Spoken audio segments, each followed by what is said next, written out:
But folks, that's what Faithless Looting is made for.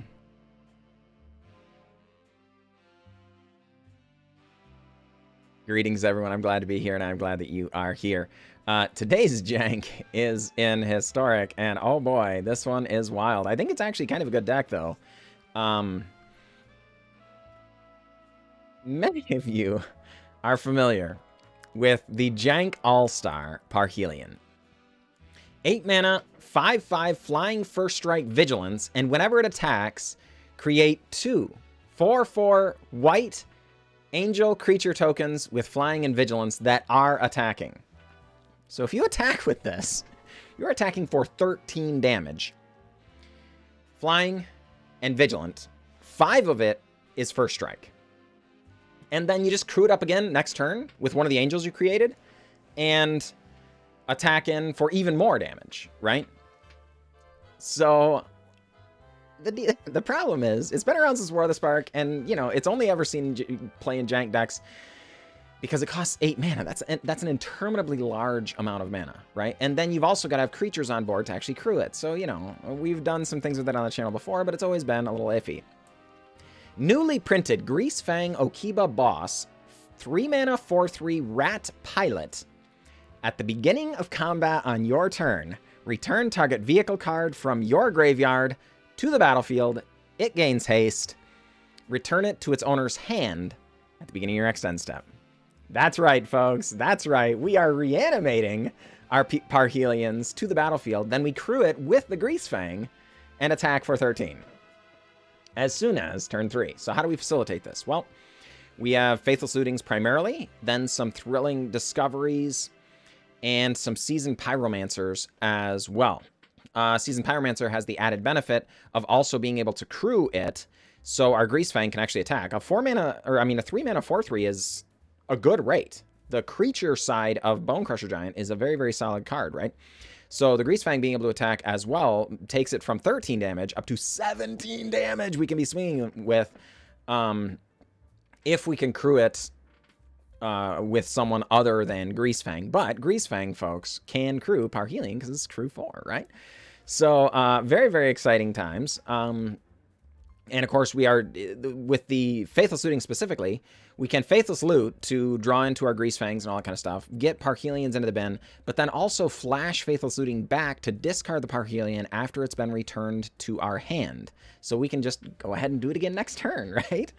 As far as supporting things, we have some Glass Casket, Portable Holes, Fatal Pushes for early game interaction. And you might be thinking, like, why the artifacts here? Well, because we're also running Goblin Engineer. When it enters the battlefield, you may search your library for an artifact card. Put it into the graveyard. You see where we're going with this, folks. You see where we're going with this. Goblin Engineer instantly can put Parhelion into the bin. But it can't reanimate it. This isn't Goblin Welder, right? We can pay a mana, sacrifice an artifact, return target artifact card with mana value 3 or less from the graveyard to the battlefield, so we can't get the Parhelion back on its own, but we can do value-oriented things like Ichor Wellspring, sacrifice something to bring Ichor Wellspring back, you know, sacrifice a Portable Hole or something, bring Ichor Wellspring back, then sacrifice that thing, the Ichor Wellspring next turn to bring back a Glass Casket, Portable Hole thing or something like that, right? Maybe Reckoner Bankbuster is doing a similar thing, right? Just trying to get some artifact value and stuff out of this. But make no mistake, folks, this is primarily a combo piece, trying to get our Parhelions into the bin. So if we can't loot them there, we're going to Goblin Engineer them there. Again, also, Seasoned Pyromancer, being able to discard and draw, very good as well. As far as the rest of it, I mean, we're just focused on trying to cast our spells here. Notable exception is Mech Hangar. Add 1 of any color, spend this mana only to cast pilots or vehicles, and the money, 3 mana, tap it. Target vehicle becomes an artifact creature until the end of turn. So if it comes down to it, like let's say we cast Greasefang on 3, we can animate the Parhelion or whatever. Then on 4, we could potentially Faithless Looting, discard the Parhelion again, or something, you know, or 5 or whatever, and be able to use Mech Hangar to animate our Parhelions as well. Similarly, like Skysovereign is in here as backup Parhelions It's just a 6/5 flying, but at least has removal on. Whenever it enters or attacks, it deals 3 damage to target creature or planeswalker an opponent controls. So this can really help us in creature-style matchups as well. In some cases, it's even possible it's better than Parhelion, because if we're fighting for our life, you know, maybe against Mono Red or something, just Okiba boss bringing it from the graveyard to the battlefield can kill one of their things. Then it has haste, so we crew it up, attack, we can kill another thing or something. But make no mistake, 6 damage is not the same as 13, right? This is a very, very different creature. So we really want the Parhelions. That said, let's see if we can go and do it. All right, folks, here we are up against Jenny, 8675309. And yeah, I mean, this is a stacked hand for sure. Coming off a win. Unfortunately, folks, I did not hit the record button. So, I had to go back, re-record everything. Feels bad. We are going to start on a portable hole. We don't want our opponent being able to protect all of their combo pieces. So that's a bummer. That stops our Goblin Engineer, and we needed that. I mean, well, I should say, we didn't need that. We wanted that a great deal. So let's faithlessly loot. Away a Parhelion, away, I guess, a land. And pass the turn. Next turn, we do get a Greasefang. So if our opponent does some really, really nasty stuff, then we won't win, you know, because this Hushbringer can get big pretty quick. Okay. That was unexpected. Okay. Well. Mech Hangar. Greasefang. Bring back a Parhelion. Parhelion get crewed up. Parhelion attack. That's right, folks. That's right. Opponent doesn't strictly have to block, but probably feels a bit compelled to. Does indeed. And then takes 8. Opponent drops to 14. And the turn ends. Parhelion comes back to hand. But, folks, that's what Faithless Looting is made for. The Thrilling Discovery also. Okay, Core Spirit Dancer comes down. I don't think our opponent's going to be doing any attacking here. It's true. So let's go ahead and... Yeah. Jenny, 8675309, sees the writing on the wall. And scoops it up. See, what they could see, they didn't know it was in our hand other than the Parhelion, but they did see Faithless Looting is going to come out of our hand. Or out of the graveyard. And we can discard the Parhelion, among other things. They didn't have an answer to Okiba, or Greasefang, Okiba boss, which means Parhelion's coming back, bringing 2 more Sarah Angels, and itself. That's a lot of damage. That is a lot of damage. So our opponent... saying enough is enough. And scooping it up. GG, opponent, GG. Yep, here we go. Up against my Godless Self. Good luck, my Godless Self. And yeah, I mean, we've got the Greasefang. We've got Goblin Engineer go and find the Parhelion. Opponent has Temple of Triumph. I wonder... They're on a Teferi emblem starting on Temple of Triumph. I wonder if they're on, like, combo, or if they're on some kind of controlling thing. I don't know. Well, let's pay the life. Goblin Engineer, go and find a Parhelion. Please do. Yep. And if they don't do anything this turn, instead of Greasefang, we might just... You know. Oh, opponent. Thrilling Discovery. Okay, they're reanimating as well. Well, that means they're unlikely to have a lot of interactions. So, yeah, I guess I was going to say we might just return to the battlefield, you know, to stay with Goblin Engineer. Run out, Portable Hole, Goblin Engineer.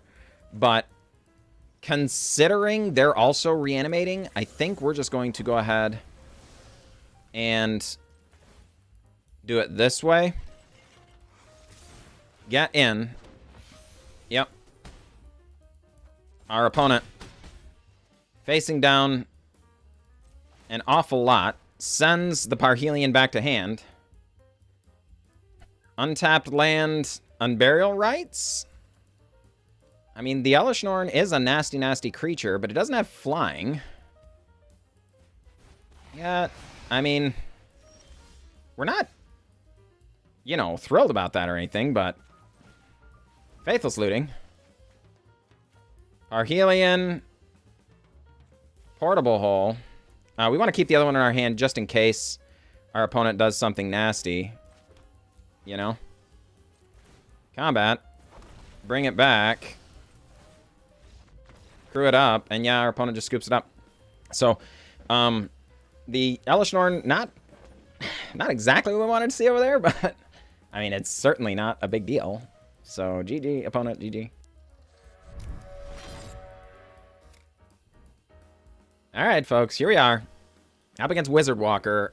Yeah, I think this hand is absolutely keepable. We have Thrilling Discoveries and Faithless Lootings to hopefully get us to where we need to go.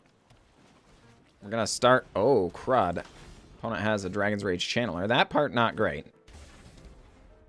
But we're going to be starting as soon as next turn with this Faithless Looting. Oh, boy. Interesting. Actually, do we have to Glass Casket here? Just to not die? We very well may. I think it's greedy to not Glass Casket. Our opponent might cast 3 spells next turn. Do a bunch of surveilling. They could easily get a Phoenix or 2 into the bin, as well as grow the Sprite Dragon up to be a 4-4 or 5-5 this turn, and just, you know, we lose on the spot, and that would be decidedly not ideal. So, yeah, let's pay the life and just spend it right back away again. But we want a Thrilling Discovery because it gives us a lot more options here. Do we Ichor Wellspring? Yeah, probably. Okay. Hey, there we go. Goblin Engineer. So, feels good, man. We can't reanimate... Oh, boy. Looks like our opponent is not on Phoenix. They're just on the blue-red controlling style stuff deck. Opponent shocks in the steam vents. Well, then in that case, we are going to try and resolve a Goblin Engineer. We can pay for soft counter. Yeah. Alright. Bummer, but not the end of the world. Okay, you go away. You go away. Our opponent not hitting overly hard yet, but very close to Delirium, and then they kind of will be. Okay, Unholy Heat goes over. Expressive Iteration going to the bin here. That will be 3 card types. It's only a matter of time before they can Dragon's Rage Channeler over a land or something, you know? Or a creature, potentially. So things are going to get messy here real soon. I guess... Interesting. I don't want to get Spell Pierced out of the game. I guess we're going to Glass Casket again. The Dragon's Rage Channeler away. Yep. And then Seasoned Pyromancer. Discard our hand. Draw a couple new cards. Hey, it's a Greasefang. Greasefang with the Skysovereign. Very, very good here. As long as it resolves, of course. And lives to combat. You know? Does not live to combat. It becomes much less good. Okay. No! Soul Guide Lantern! Come on, man! Ah. Shoot. Alright. Opponent gets our Skysovereign. Feels bad, man. Alright. We take 1. So, do a wee bit of looting. Don't get any of the things we wanted. Do a wee bit more looting. Still don't get any of the things we wanted. Okay. Well, you know. Sooner or later we've got to, right? Though admittedly the Soul Guide Lantern is going to kind of make a mess of that for us. Sprite Dragon comes down.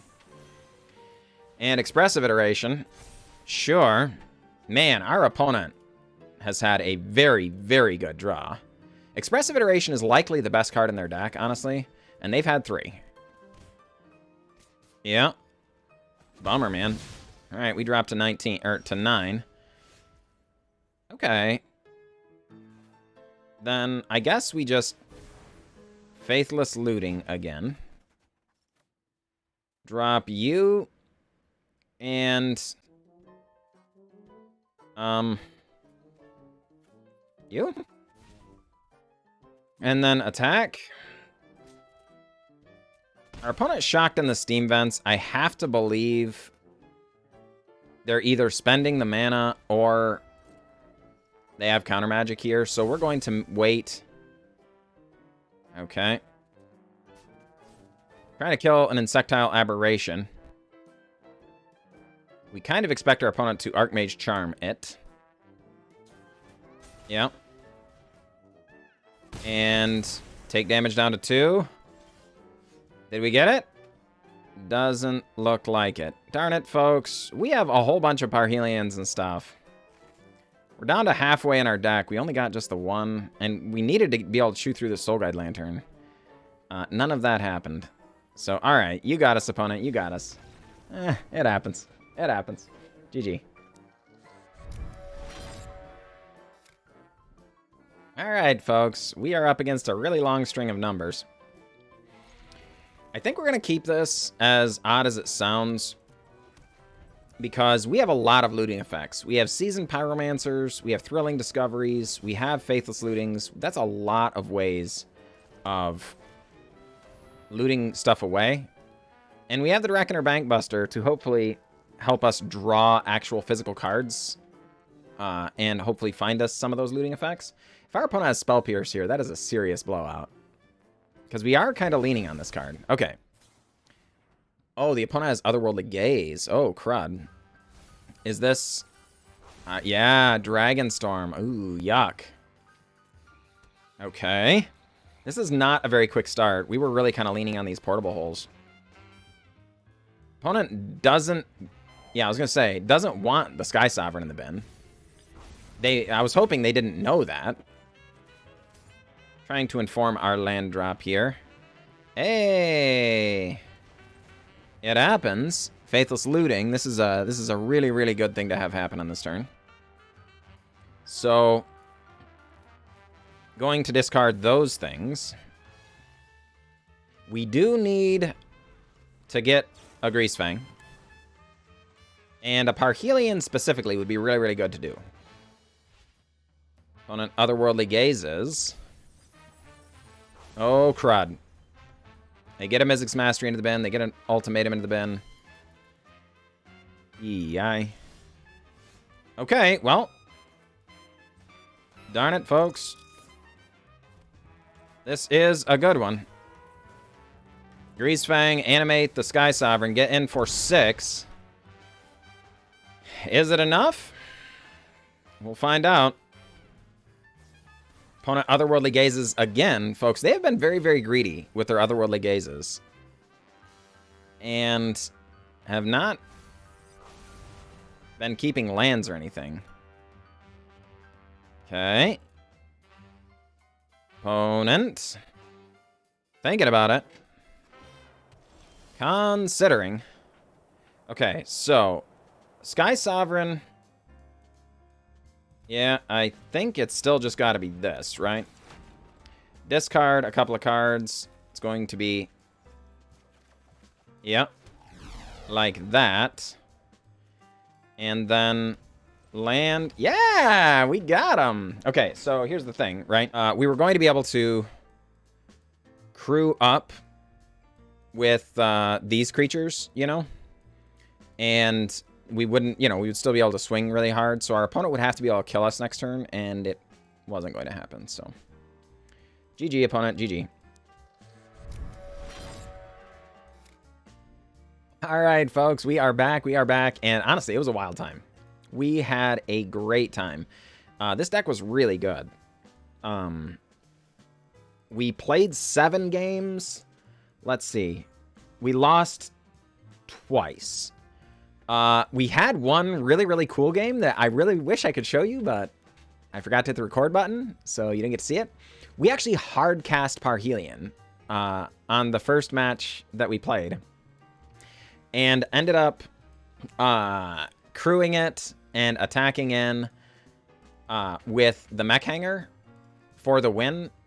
And they had a bounce spell to bounce it back to our hands. So but we got the angels, and so we ended up attacking with the angels got through, and then we got to recast it the following turn, and they didn't have any counter magic, but we couldn't crew it, so we just attacked with more angels, and then it was wild. We ended up winning the game, and it was really, really awesome. Probably the best game we played all day.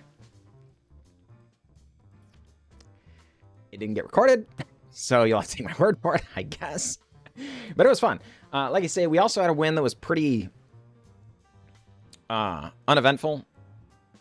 We had the nuts, and everything went great, and it was on turn 3, so literally our opponent did nothing. They went tapped land, or I'm sorry, untapped land, tapped land, and we were on the play, so we just slam a Greasefang on 3, and our opponent immediately scooped. We didn't even get to attack with anything or anything like that. They clearly weren't going to have answers for Greasefang this turn, and they weren't going to have answers next turn, I guess. So I don't even know if we're going to show you that. But it was really, really good. We lost to Blue-Red Tempo. I thought it was Phoenix when we first started playing, but it wasn't. It was the one with more counter spells and shark tokens and stuff like that. They just were steadily able to disrupt us. We weren't able to make our combo happen very well. And we lost because we ended up on a mulligan to 5 and almost won. It was very, very close, but that one was kind of a bummer.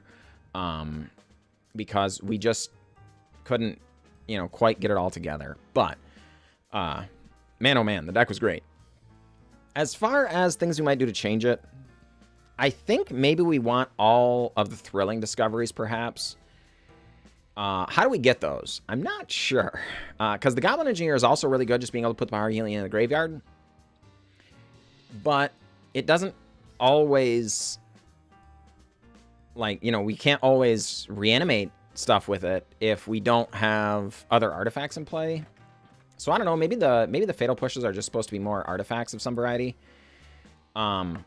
Maybe some graveyard hate, right? So Soul Guide Lantern or something like that, maybe. Might be good. And maybe, so maybe we split these 3 and 3 maybe or something. But there were plenty of situations where we really just, all we needed to do was just keep discarding Parhelion. We were going to win the game. And admittedly, we also did a lot of that, so I can't really critique it too much. The deck was really good, honestly. If you were thinking, oh, I want something combo-y, this is the one. Do this. It was very, very good. Highly encourage it. As far as the other things, I don't know. I went with the second planes because of all the Glass Casket portable hole stuff, but I think we actually prefer the red mana, so I think we might do it like this instead or something. It's also possible maybe we just want another non-basic.